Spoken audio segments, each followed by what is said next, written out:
All right, so part 2, trying to finish up here with our VSEPR theory.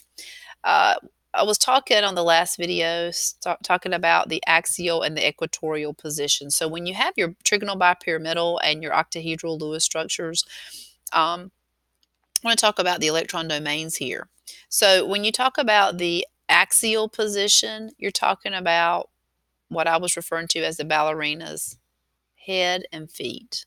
Okay, so here's your axial position here. And then when you talk about the equatorial, you're talking about going around her waist. If you're talking about the ballerina, so you're going around the center. So that's like the 2-2. It's three-dimensional. We call this the equatorial bond. So the lower energy conformations result from having non-bonding electron pairs on the equatorial skirt. So since that's where you have lower energy, atoms and molecules want to be low energy. If you're ever removing any, like if you have lone pairs, extra lone pairs, they always go around the middle on the skirt.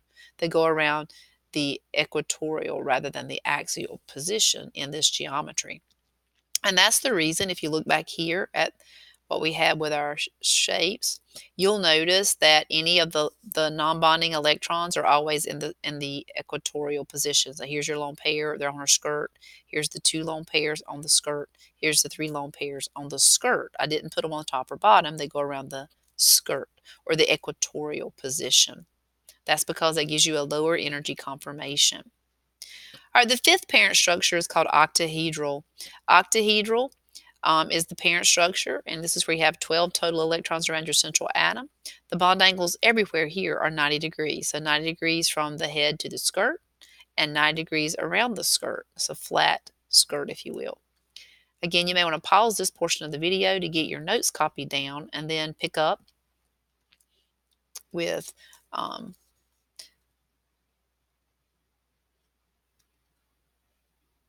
the rest. But this is going to kind of finish this up because this is our last part of this lesson.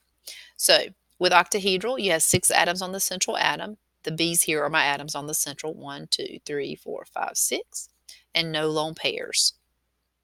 An example, and we will draw these in class so you can see what they look like, is SF6. Now with the square pyramidal, and I know this looks like it's on the it's not on the equatorial position, but in class when I show you the models, you will see that it is. Square pyramidal, and then square planar. It's called square planar because what's left behind looks like it's flat. All these are in the plane. It's a flat molecule.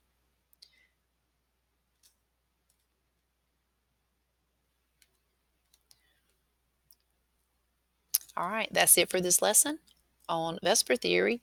In class, we will go back and we will draw some of these structures here so you can see exactly what they look like.